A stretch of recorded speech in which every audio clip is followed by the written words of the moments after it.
मुझे सच पता था, मगर वो शख्स झूठ इतनी मासूमियत से बोल रहा था कि मुझे उसको यकीन दिलाना पड़ गया कि मुझे उसके झूठ पर यकीन है।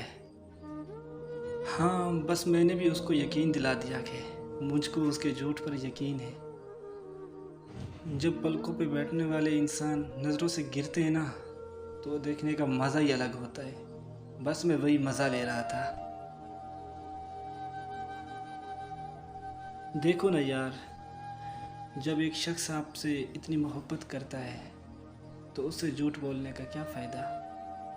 यानी खुद को धोखा देने वाली बात है ना।